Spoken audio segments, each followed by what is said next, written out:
Yo, yo, yo. Hey guys, welcome back to another amazing edition of the Best Practices Show podcast. This is one of my favorite. My amazing co-host, her name is Miranda Beeson. We switch roles today.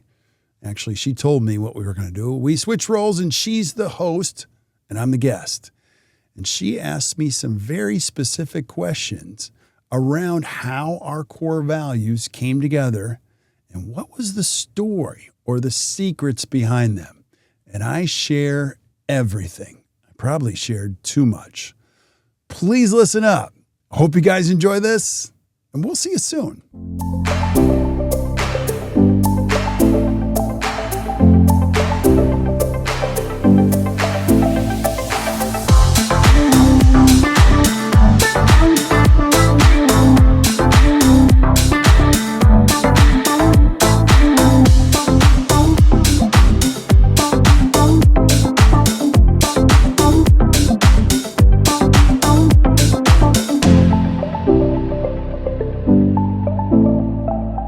Hey guys, welcome back to the Best Practices Show podcast. You know the jam around here. I get to hang out with the coolest people ever in hopes of sharing some great information with you to help you improve your practice and your life. And I actually don't even know how this podcast is going to go. I know a little bit about how it's going to go, but I've got my amazing co-host on today, the director of education here on our leadership team, and a brilliant human being and great friend, Miranda Beeson. Welcome back.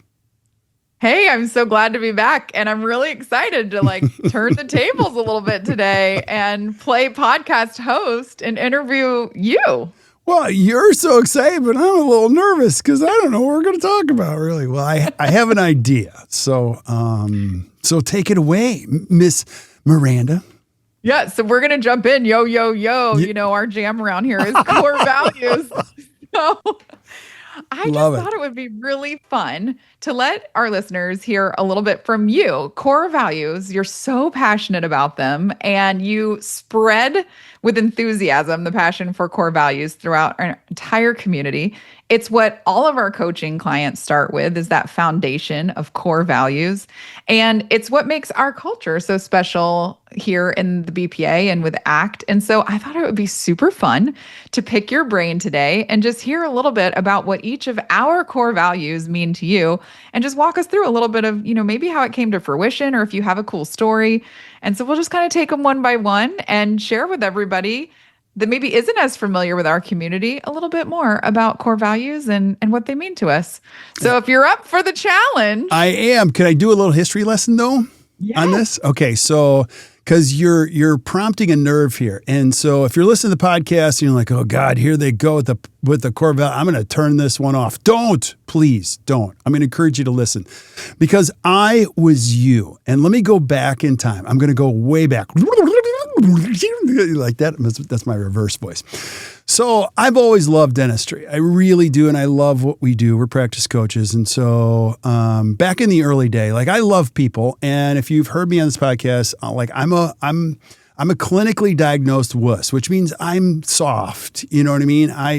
And if you would have approached me 25 years ago and said core values, what do you think about core values? I would have said, absolutely. They're super important. And if you would have dug a little deeper and said, explain them to me, how do you apply them? I would go, well, they're in here. They're inside of you. They're hard to explain, but they're kind of the fabric you're made from. I use the analogy from Karate Kid, karate here and here, not here, and I remember the journey that I took on this is as we started to grow ACT, it got complicated. And I didn't have core. Let me tell you what the world was like before core values.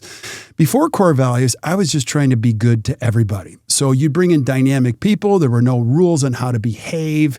You honored everyone's opinions. You honored when they were upset. I had a lot of people that would come into my office and cry.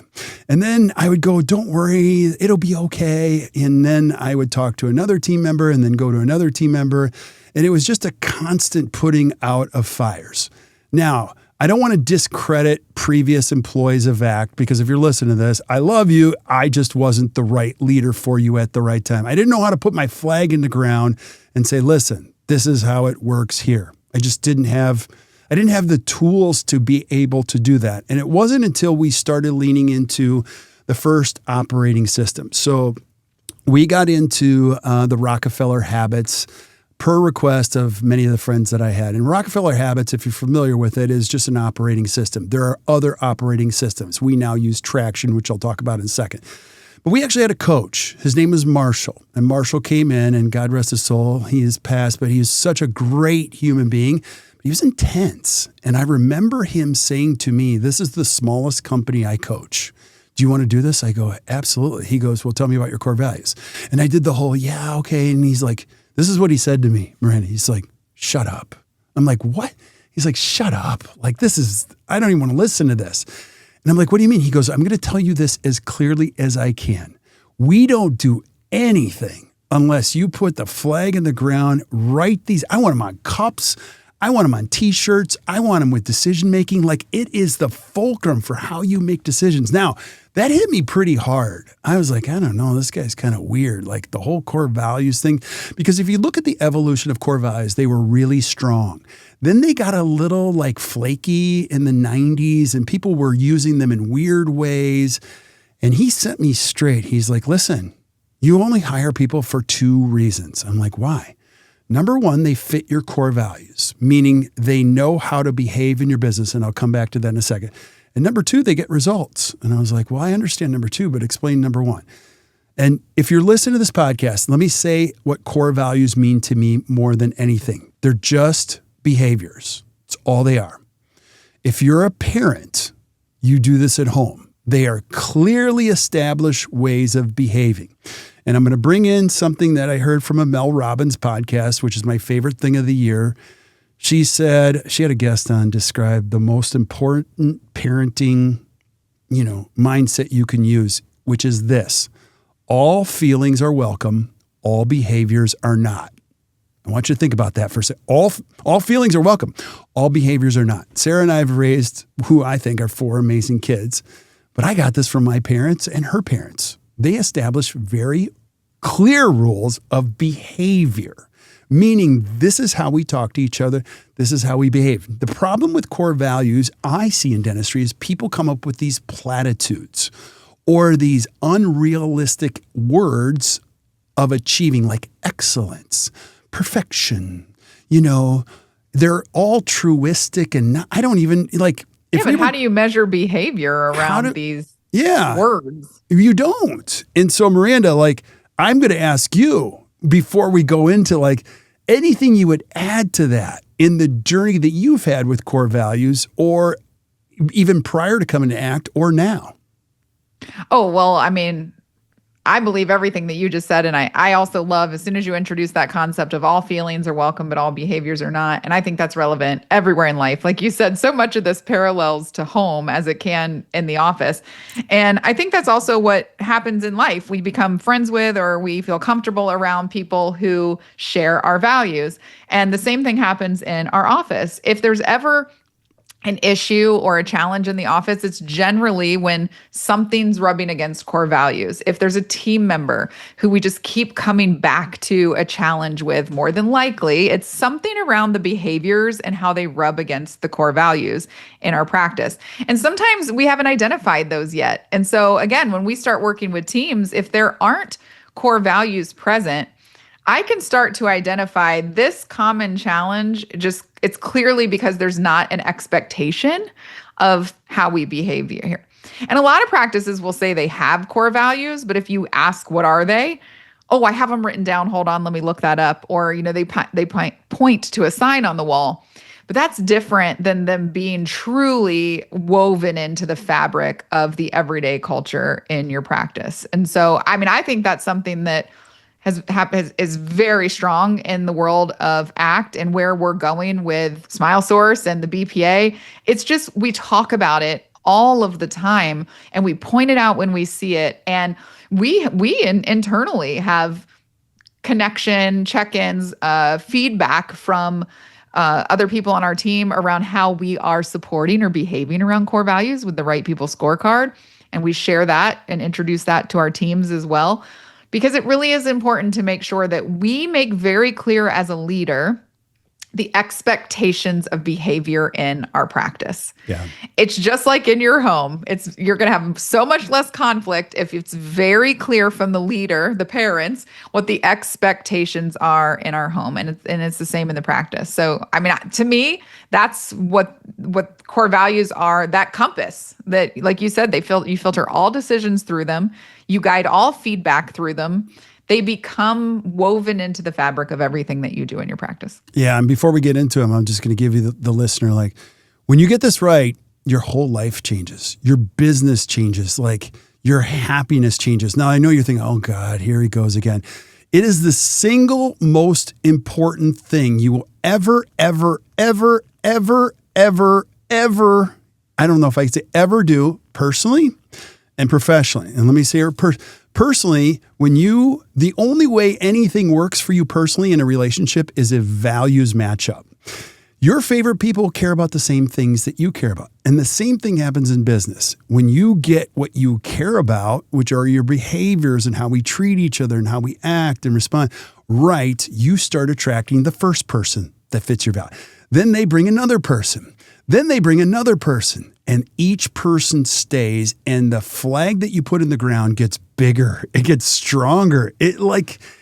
Well, then you're not the only one shouting that 100%. message anymore. Your whole team is spreading that message one by one by one. And then if that one person comes into the fold who doesn't fit, you can feel it right away. Right. And the whole team is able to speak to that. You and I talk about core values at home all the time. And I just got a text from another mom in our community, and she had my son out with her not too long ago. They were doing something, and she said they went to dinner, and she said, I just have to tell you, Trent asked us at dinner, what did we do kind or helpful today? And what was our, best part of the day? And I thought, yes, because be kind and helpful is a core value in our house. We have 3 primary core values in our house. And the fact that my 16-year-old son took the initiative to ask that question out to dinner with another family, it's like he's spreading that value out further. And the same thing happens to your team when you're the leader who believes to your core and what these expectations and behaviors are. And then you build this team around you, and it amplifies and it amplifies. And then they're able to spread that message and that culture without you feeling the weight of being, I'm the only one who really gets it around here. I'm the only one who really cares. When you get those core values in place and you get the right people who also believe in those values, it just makes everything that much easier. Yeah, what a great kid. I love that kid. You know what, Miranda, you could start a side business, rehabilitating like children's behavior. We could all send our kids to your... I want to take that on, Kirk. And they'd come back such great kids. Hey, we're going to stay focused on you today, okay? Okay, one more thing. Okay, so one more thing I want to add just about core values before we get into it is, like, you remember this. You spend 30% of your life at one place. It's called work. The bottom line is you got to enjoy what you do, and the biggest piece of that is you actually enjoy the people around you. Now, I'll say this clearly and confidently, like, I don't like my team members. I love them. I care about them. And let me speak to the pre-core value team members here. They were all super talented, but when things got bad, I didn't keep them on the rails. They were free to treat anybody how they wanted to treat them. And man, I didn't do anything about it. And so as you can imagine, you had a team member that didn't behave well attack a team member that was behaving well. And the one that was behaving well was one of my favorite, would just say, I can't do this anymore. I'm out.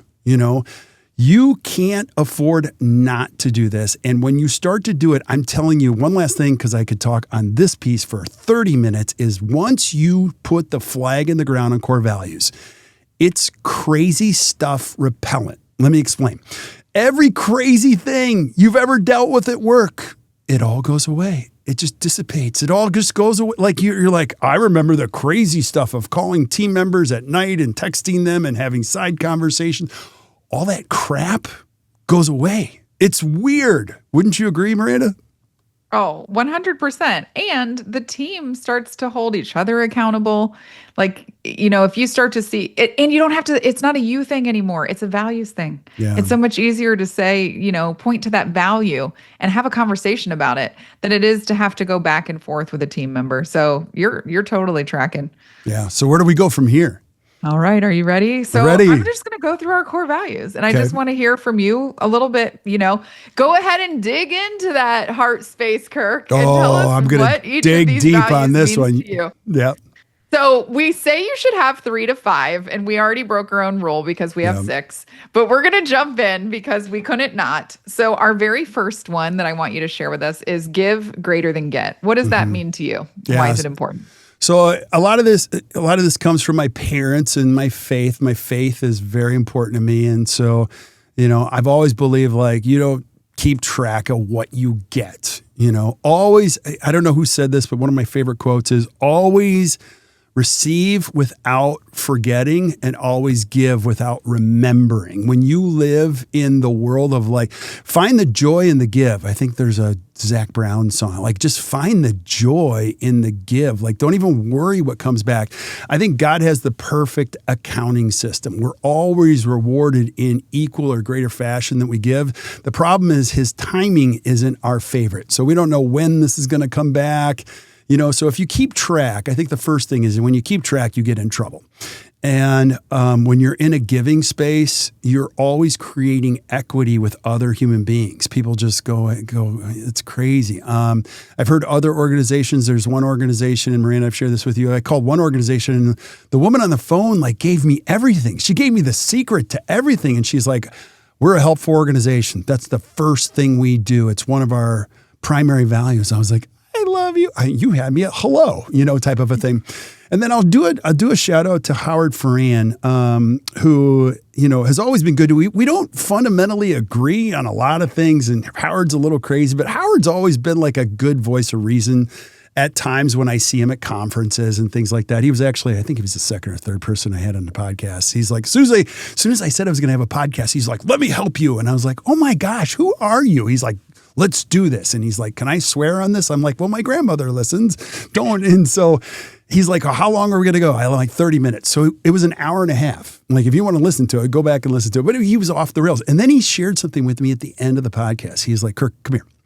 I want you to think differently. I'm like, what do you mean by that? He goes, most people in your position, they keep their cards to their chest. And they're like, you know what? If you pay me, I'll tell you what to do. Don't do that. Dentists are really smart. And they're not paying for your cards. They're paying for your trust.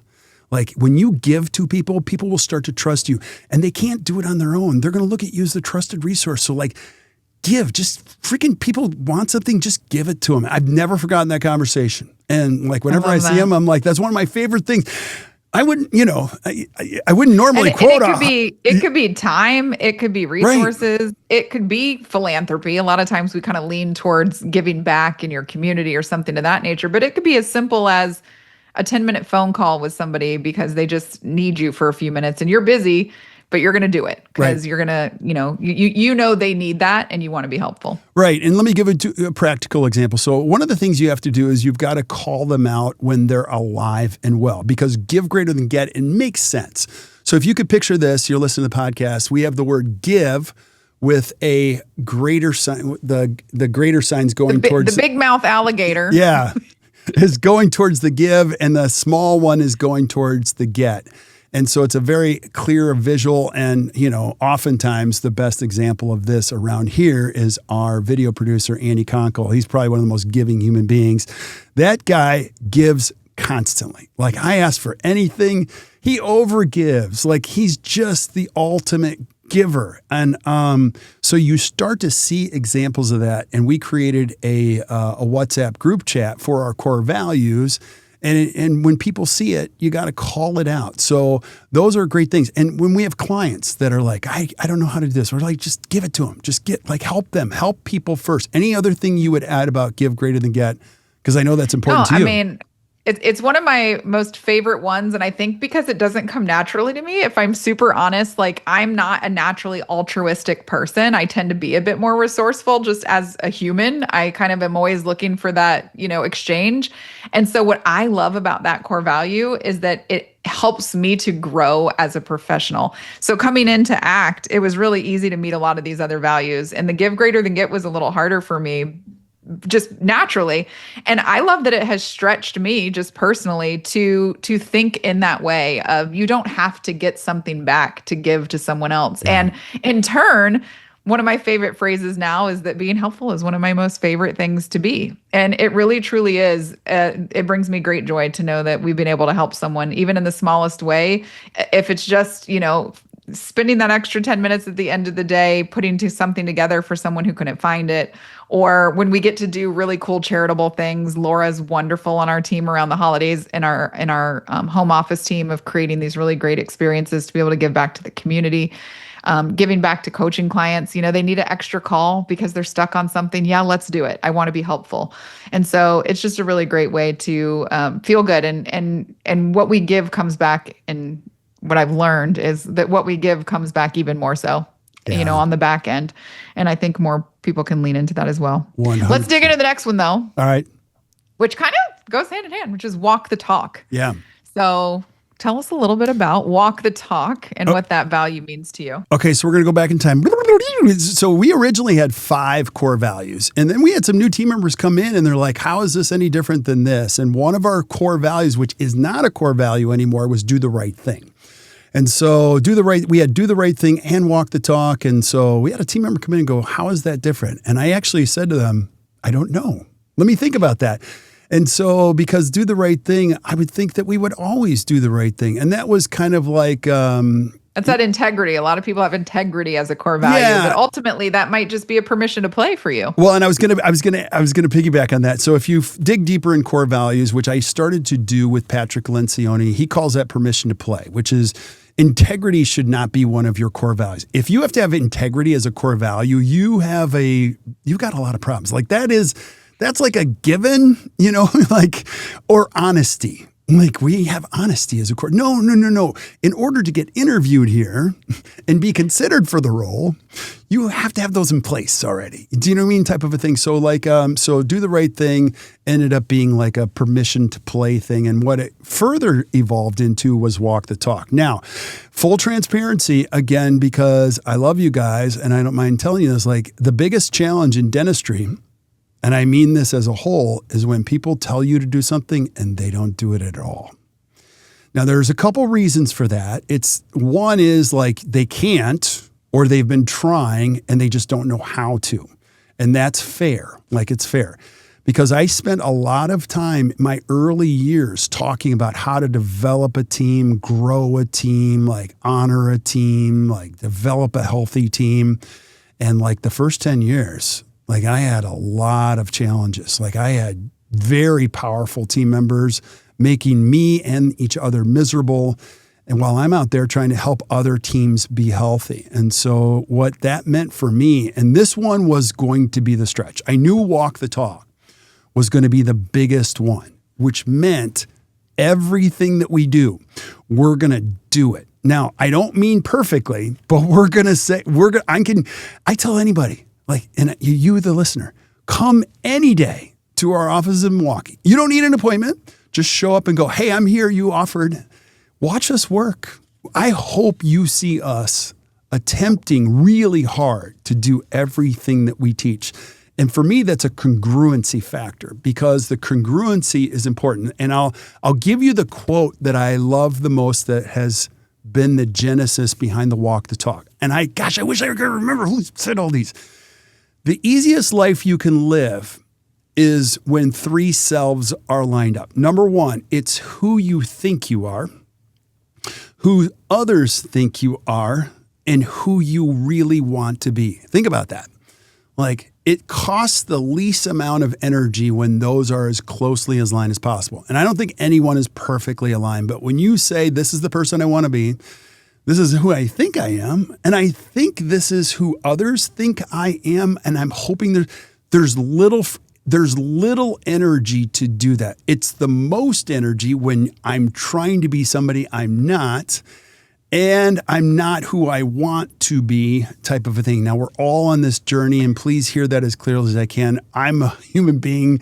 No one in the history of ACT Dental will ever make as many mistakes as I have here and stay employed. So I was going to say no one is perfect. I didn't know you were going there. Well, I'm certainly not perfect. You should interview anyone in my family. They will let you know I'm not perfect. But that was the genesis for that. It's like I want to be the person that I think I want to be, that I think others think I am, that I tell other people that I am. What would you add to that? So what we say a lot is, as goes the leader, goes the team. And I feel like that plays a lot into walk the talk. As a leader, I'm not going to have, what we even have it written out in this core value. Like, I'm not going to ask of you something I'm not willing to do myself. And so it's really that same concept. And we layer that forward in that line of, as goes the leader, goes the team. I think that fits a lot. I'm not going to ask you to do something that I'm not willing to do myself. I'm not going to ask you to have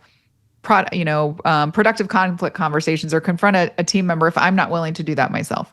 And really starting to layer that in. We do weekly team meetings. We do people write these scorecards within our organization, because we're not going to ask you, practices that we work with, to do something that we're not willing to do ourselves. There's all these real tangible logistic things that can fit into this core value, but I really like the philosophical piece you just mentioned. I looked it up. I was trying to be able to tell you who it says it was a Japanese proverb. So I don't know.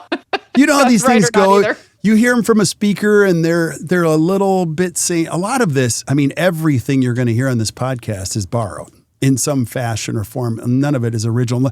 I want to add one more thing to the walk. Okay, and then we got to get into we before. Oh, come on. This is so much fun. I hope everybody's enjoying it. I think a big piece of this too is, if you haven't noticed, I love self-deprecating humor. I love humility. I never want to come at this as an angle as like, I know everything and I'm smart. I'm not. I am not a smart human being. I just surround myself with smart people. So in our meetings, in our videos, that's who I want. I let people know, I'm not even close to being the smartest person here. I think a good dose of humility with that keeps you safe when it comes to walk the talk. You know what I mean? Oh, I love that. And I feel like that's a good segue to we before me. Whoa, segue. Humility. Yeah. Dude, I feel like you did that on purpose. Like, you set yourself up. I don't even know what you're going to ask next. So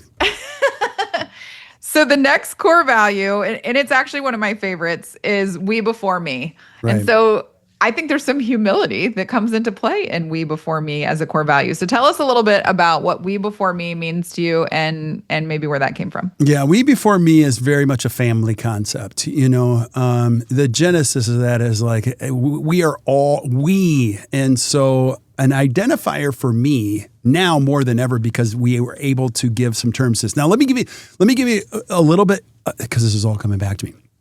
What Marshall did is that when I started to describe these things, because he took me through the core value, he's like, we're going to get these down. And I'm like, well, how long is this going to take? He's like, we're going to get them down and then we're going to let them bake, which meant we're going to see if these are real. So as I'm describing these feelings, he would say, give greater than get, next one. And I'm like, how could you be so trite about that? He's like, and then, when it came we before me, I was describing, I like people that are into the team, team. He's like, that's we before me. So he did help me specifically with the words, because he had done it with hundreds and hundreds of companies. He's like, I know exactly what you're trying to describe. That is we before me. And I'm like, well, let me go a little bit further. He's like, that's we before me, buddy. And I was like, okay. And he said, we before me is a family concept. It's the herd concept. It's and he taught me this. He's like, be very aware of people that go, I. They use the word I, me, I. You want to just kind of stay away from them. But the people that are into the we concept really, truly do care about the us first. And so we before me just speaks to let's take care of us so we all benefit, not so just that I benefit. And I have a daughter that plays college volleyball. And that is probably the hardest thing in the world now, because everyone is focused on themselves. And when you can get an environment of people that truly love each other and work together as a we, and they think of we, and really what's more important than the words is the thinking. You have to think like the we. Because there's a lot of times, again, eating a humble sandwich, I have a thought during this meeting, and I'm like, wait, don't share it. That's a me. That's an I statement. I'm just going to just bless everybody with what I want. That's not the important place for this. So I think when you have a core value like we before me, it speaks to the family first. What are your thoughts on that one? Well, I absolutely love that. And also, being a team sport person, I can't agree more that there's no one job or one person that can really carry it over to the finish line. And when you layer that into practice, There is no hierarchy. There is no one person that's better than another. The doctor cannot do this on their own. You need the assistants, you need the hygienists, you need the administrative team. And so this concept of team and this concept of we before me is, I think, incredibly strong within especially a dental practice. The anti-value, when I think of we before me, a lot of times when I'm thinking about core values or even helping people create them, I think of the anti because it helps to really solidify what that is. And it would just stand out really strong if there's a that's not my job kind of person in our organization. If there was ever someone who functioned or behaved in that way, they would just stand out because everyone on this team is willing to raise their hand and put a different hat on if they need to. I mean, I'll walk around with the camera and try to record some videos. I won't do it as well as Andy, but but if you needed me, I would do it. The example I use is Barrett, the CEO of this entire organization, cleans the carpets here. Like he takes out the trash. Like it's his me time. It's his me time. Like, you know, and again, what you just said is so true. It's a thinking, it's a behavior from the top. It's like gosh, I think back in the old days of all the times I heard, well, that's not my job. They should do their job type of a thing. Like let's do this us together. Versus them is never going to be present in a we before me culture. That's for sure. I love it. Yeah. All right. Let's shift gears a little bit. Okay, let's go. This one doesn't feel as heartfelt, but I know we are passionate about it. Results driven. Yes. So tell us a little bit about how that fits into your core value picture. Okay. Some people aren't going to like this one. Okay. So when we had the 5 core values, one of them was not results driven. And so that is really important. So I took to heart what our coach told us about like core values. They fit your core values and they get results. So that's one piece is like, I was going to put that in the document, in, the fabric of it. So it could not be avoided. It's one of those things that's really important. And in the world of dentistry, we're practice coaches and we're not cheap coaches. People make an investment with us. And a lot of times I have to sit down and talk with them. We have startup practices that haven't made a dime and they have over $1 million worth of debt and they have a baby and they have to trust us. I'm like, you have to trust us that this is going to work. And this investment sometimes makes no sense to them. But it's their insurance policy to ensure their future. Now, what that means to me as a business owner is a responsibility. I think we're all given, when you are given a fee, you are given a responsibility, and that includes an ROI, meaning we have to get you results. There has to be movement. And prior to ACT, like I could make you feel good as a coach and make you feel like you're on the right path. And back in the first 10 years of ACT, some clients would get results, some wouldn't. And I would just chalk that up as like, wow, that was a tough year, but like they didn't make any progress. It's kind of where it was at. And most of it fell on me. Now we do a very, very detailed, OGT, we watch metrics. It's much easier for us now to dictate how results can happen in an ROI. But I feel the response, it's more than, I don't know how to say this, like the results thing that's on us. I feel it's a responsibility we have. We've been given a lot of responsibility. And with that, we've got to perform. I don't ever want my fee to be a friendship fee, meaning it was so nice to work with you. It felt good and I feel great, but I feel like with that demands results. What does results driven mean to you? So, well, number one, I'm a very results driven person. Yes, I love competition. I love challenge and I love a goal. So this one I love.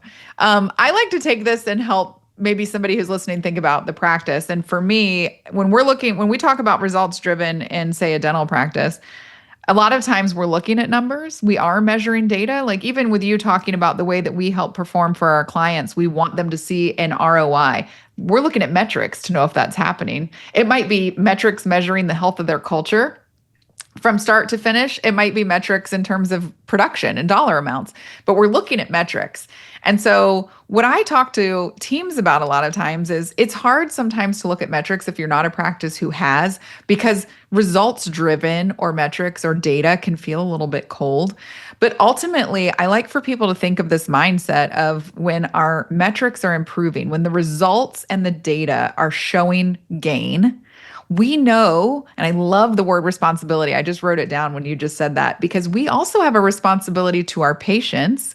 They're coming and choosing in our practice to come see us and be with us. And our responsibility is to take care of them in the best way possible. And we start to see them receiving a higher level of care in parallel with those data or results going up in practice. And I see the same thing with what you're saying and relating that to what we do and how you came about with results driven in ACT and in pro coaching is, that responsibility. I can speak for being a coach. I feel a tremendous amount of responsibility to make sure that those that I am serving are feeling value in what they're receiving.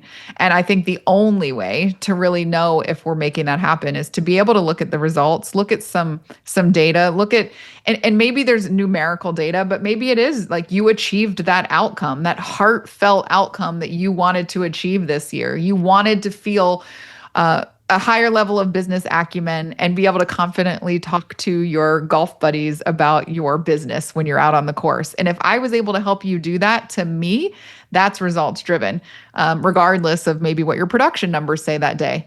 But if that's your goal, then I want to be able to hit your production numbers. And so I absolutely love that. And it's one of my favorites just because I get fired up about hitting a goal. So. Yeah. And one more thing I'll add about results driven too. We now have a team of 21 or 21. When you do this, you get one person involved. Like, again, what Miranda said, now we have a team of people that are like focused on results where I don't have a better word, but maybe a little apathy in the first 10 years. Like, oh, they didn't get results. It's okay. Maybe that's not okay. Yeah, ambivalence, just kind of. Right. Going through the motion. And one last thing, I'll go off the rails. You have to bring us on. I am not a fan of everybody gets a trophy. I hate that more than anything. I think we are ruining our kids by making sure they all get a trophy. You can ask Kinsey about this. My daughter, Kinsey, has a 7th place trophy from a swim meet. It's huge. I actually have a photo of it. I actually keep it in our kitchen. Was there 8 people? There's 6 lanes in a pool. There's 6. When she got it, I'm like, give that back. You don't need that. You don't need a 7th place trophy in a 6-lane event. I'm sorry. That's like, you're so funny. Poor Kinsey. You made her move to a whole other state in high school. You made her give back her 7th place trophy. Let's just say swimming wasn't her thing. But like, hey, but you know what? She is crushing it at life. And for anyone listening, Kinsey works with our organization and she is fantastic. She's newer to our team this year and we absolutely love her. So I think you did the right thing there. Right. You made her start earning those results. So that's great. Kinsey, love you. So swimming may not have been your thing, but like she's heard this story many, many times. And so if you guys ever want to see the trophy, I have it. I can bring it in and just say, this is the problem with America. So like, I think there's a certain level of results. If you have a doctor and you have let's say you have a pathology. I'm going to expect that doctor knows how to get results best we can. Do you know what I mean? If I have a builder, I'm going to expect that they get results. If I hire a financial advisor, I'm hoping I find one that has results. So I think results driven is a core piece of a fabric in a business that does well. So I love it. All right. Let's go on to the next one. We have 2 more to go. So always be growing. Yes. I also absolutely I actually love all of our core values. Isn't that crazy, being that I love being here so much with you? But tell us a little bit about always be growing. Okay, always be growing. Again, I'll give credit out to our coach. And that's the value of having a great coach, because I could have spent a year to 2 years and gotten this wrong. But again, doing this with hundreds of companies, I was describing like what kind of team member I'm looking for. Like I like a team member that likes to take courses, likes to read books, that likes learning, and I talk for like 10 minutes, likes, takes all of this on their own. Like if they find a solution, he goes, ABG. I go, what? He goes, always be growing, ABG, done. I'm like, no, I'm not even done telling you what I want. He's like, you're describing ABG, always be growing. You want people that are always be growing. And I'm like, okay. And I'm not kidding. That's how simple it was. It was ABG because it describes it clearly. Now, if you're a dentist, you know how this works. You've had a career of great people that you love. And when you tell them there's a speaker coming in on Friday, they go, let's go. This will be so great. Let's do this. And then you got another employee that's like, do we have to go to this? Am I going to get paid for this? How much CE do we get? And is there going to be lunch? And do I have to stay through lunch? You know what I mean? Like, and you're like, oh God. Now, that's not on them. That's on you. I tell people I don't get to interview anymore because they won't let me, because I like people. I used to tell people in an interview, I'm like, do you read books? And if they would say no, do you take courses? And if they ever said no in any fashion, I was like, this won't work for you. If you don't like taking courses and reading books and you aren't like this, you're going to hate this and it's just not going to work out.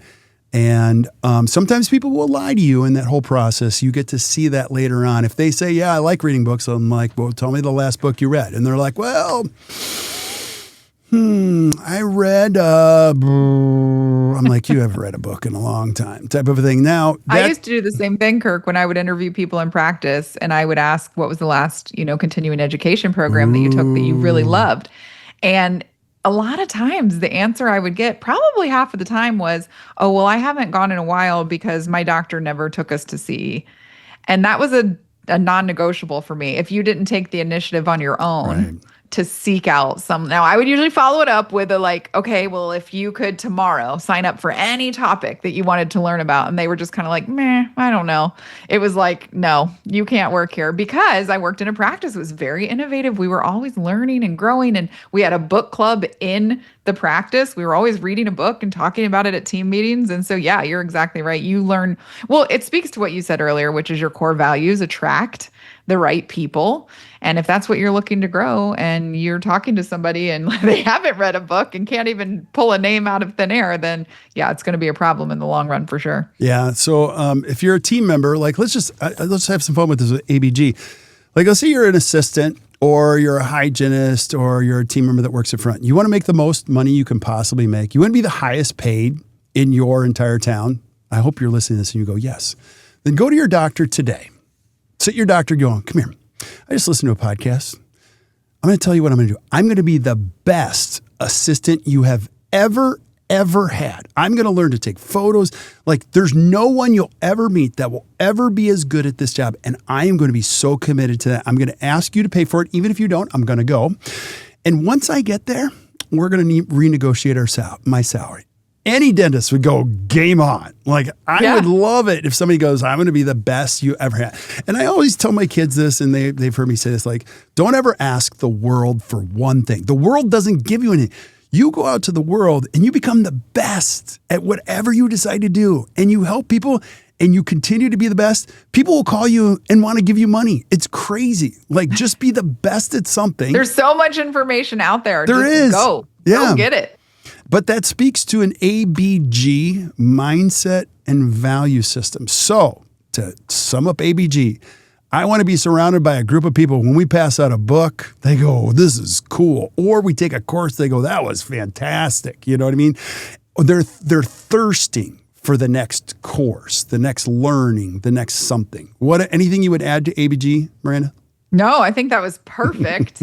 And I feel like you said you weren't ready for this podcast. I'm just getting started. You were. This is my favorite. I actually, just so you guys know, I did not give Kirk a heads up on the order or anything that we were going to talk about today, but you're doing a great job of setting us up, because our next value that I want to dig into is all-in attitude. Right. And I think what you just said around ABG feeds into that as well. When you have this drive and thirst to do everything that you can to be the best, I think that feeds into all-in attitude. And so I know this is your king value. So I saved the best for last. And I want to hear a little bit about, what does all-in attitude mean to you? How did that end up being interwoven into the values of ACT? Yeah, I often call this my king value, and I don't even know that that's a term. I just call it my king value, meaning you can do whatever you want. I can do whatever I want, because the beauty of entrepreneurship. Yeah, the first logo that we created, I wanted it to be at the top, almost like the North Star.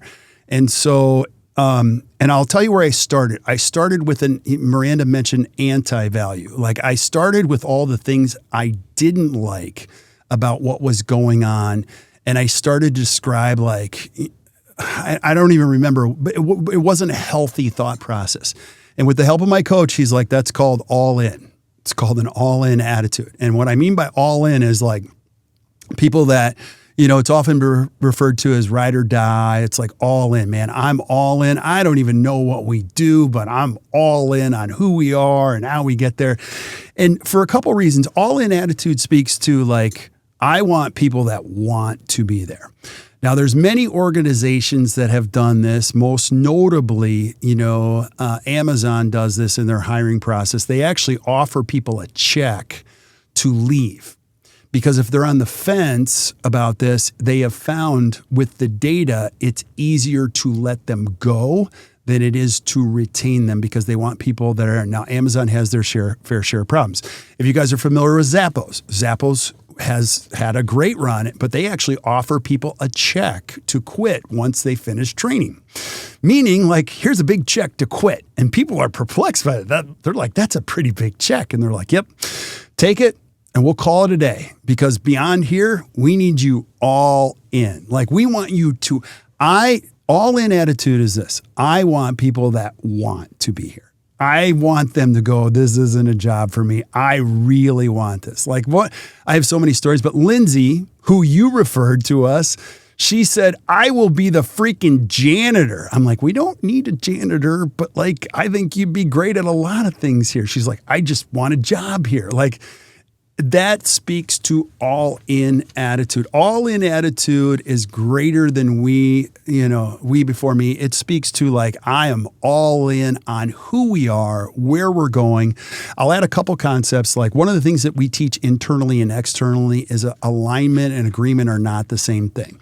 So Barrett and I don't always agree, but we are going to be aligned. And that is my value system of all in attitude. Like I love this family, this work family. I'm all in on where we're going, who we are, all that kind of stuff.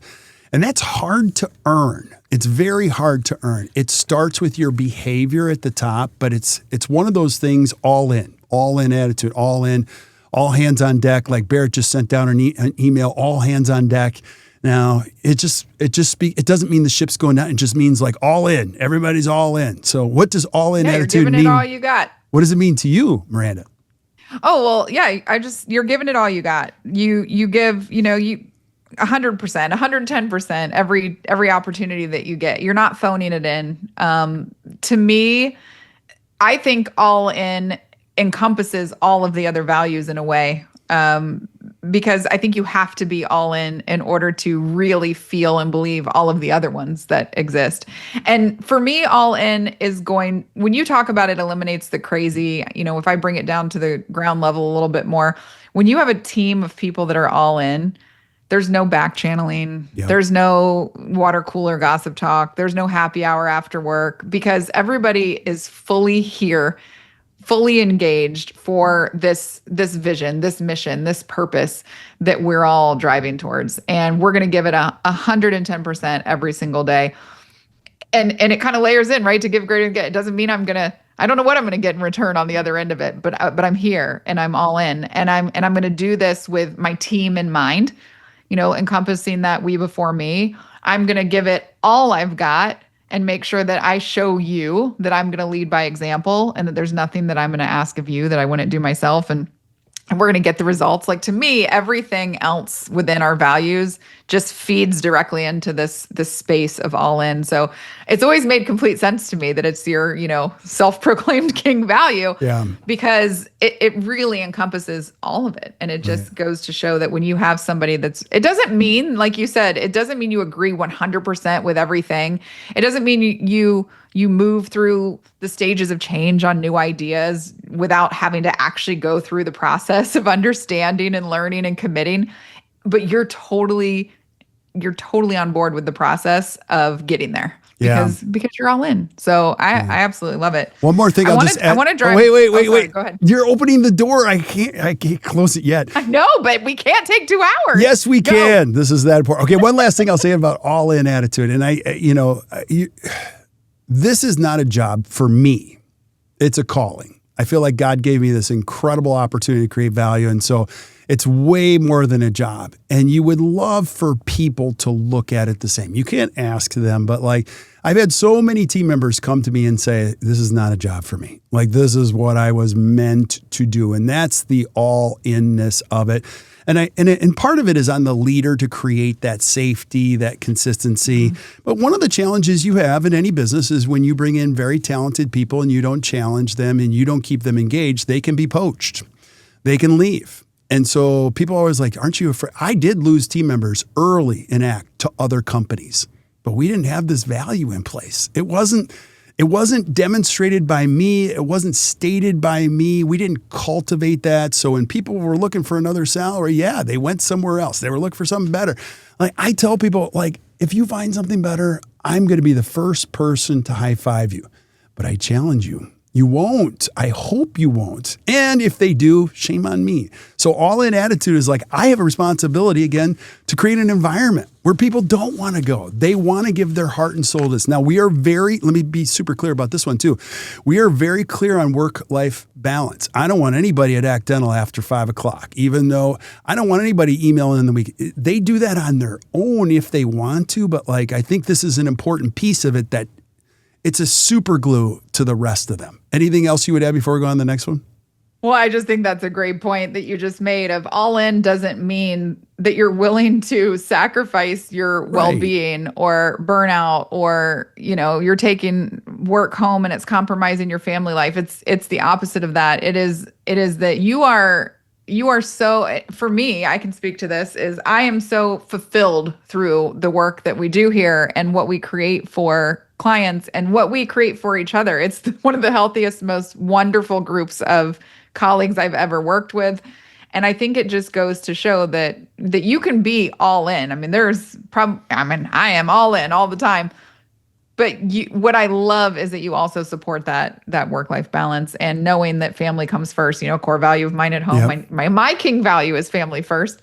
And so knowing that I work for an organization where like I can be all in and I can encompass all of these values and still be able to live fully within the values that I have for myself and for my family means a lot to me. So thank you for that. 2 more things, please, because this is helpful. One of the biggest challenges I have is when people say patients come first. Patients don't come first. They come second.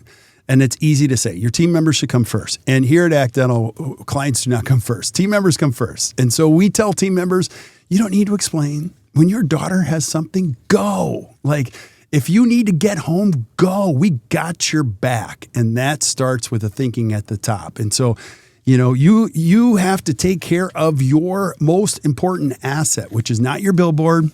It's not your resources. It's not your technology. It's not your patients. It's not your credit. It's your people.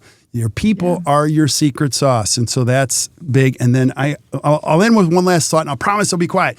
When you love what you do with people you love, for people you love, that's the trifecta.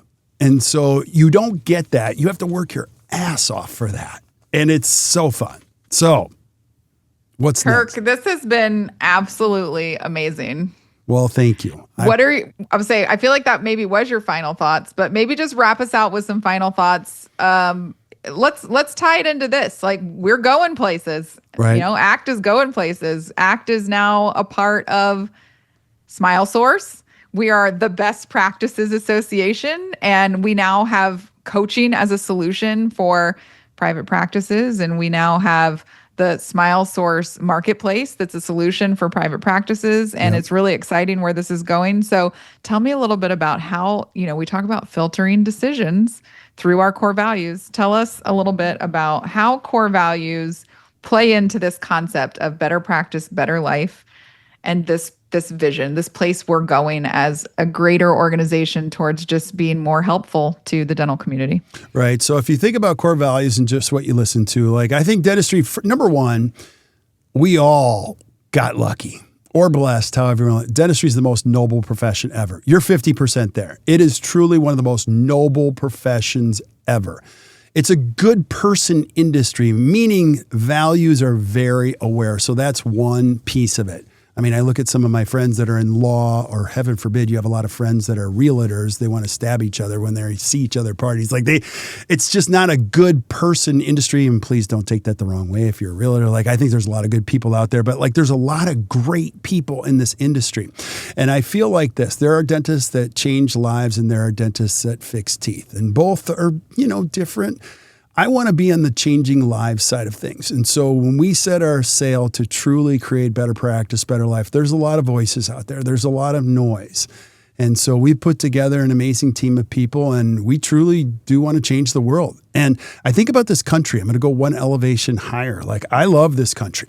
And this country needs a lot of things, but one thing it really needs is it needs entrepreneurs. And I can go to bed every day knowing I'm helping the country, the soil that I live on, because we're developing young entrepreneurs to know how to build a business, to employ families, to build economies.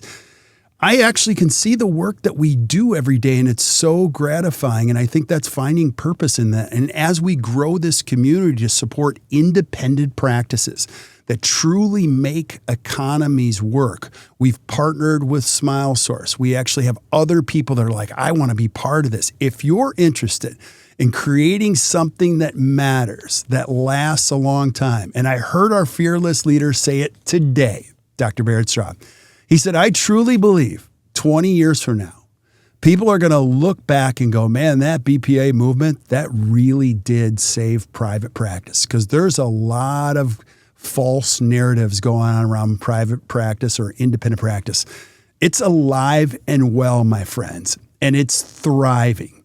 Not that group practice is bad or anything like that. I don't want to hear that. But if you're on the side of a fence where you want to create an amazing practice, do what you love, with who you love, for you love, I'm here to tell you, you can do it as a dentist, but you can't do it alone. You need the group. Everybody's got to be part of something. Being an entrepreneur is lonely. Have you ever tried it? It's terrible to talk to yourself. 80% of self-talk is negative, so don't talk to yourself. Get in a group of people that are invested in saying, hey, listen, don't do that. Let me help you with that. And that's why we created the BPA. And people always ask me, like, why did you call it the BPA? Because I'm 55. I didn't want it to be called Act Dental. I wanted to leave something. Bill Robbins, I'll leave with this thought. Bill Robbins, who's one of my favorite mentors of all time, he said this in the first time I met him. He said, Kirk, you know what our primary responsibility is in dentistry? I'm like, I don't know. What is it? He said, we got to leave the campfire in better condition than we found it. And I'm telling my family that. They're like, well, Dad, we don't camp. I'm like, that's not the point. We want to leave this profession in better condition than we found it. And that's why we created the Best Practices Association. And so we welcome you. We challenge you to join us on this journey. And I promise you, with every step, every person you meet, you're going to create a better practice and a better life. So get ready. We're coming to a town near you, and we want you to be part of something special. So hope you guys enjoyed that. Miranda, give us some final thoughts, or else we could be here for another hour. My final thoughts are, this was fantastic. I really thoroughly enjoyed getting inside your head and inside your heart, and I hope that everybody listening did too. I feel really passionate about being a part of this organization, and the core values were a big part of what drew me to being here, and they're definitely a big part of what is drawing me to stay. And I couldn't be more excited about where we're going and this idea of being able to help even more doctors. I'm with you. We talk to them every day and we hear their heart stories, and it's really impactful to know that you're making a difference on somebody's life, which then layers even further out into their families and their team members and their team members' families, and how far that reach can really go. It's a special thing to be a part of. So thanks so much for your time today, Kirk. You know, we're in like the 900 and something episode. I don't know how this is happening. I don't know how this is working, but it's working. So if you loved this, make sure you come back for more. You stick around while we say goodbye to everybody. That is amazing. No, you close us out. No, you're doing good. Keep going. Keep going. Keep going. That's so good. You're the host here. Keep going. Until we hear from you again or we see you again, keep listening and keep watching the Best Practices show. You guys enjoy your day. That was amazing.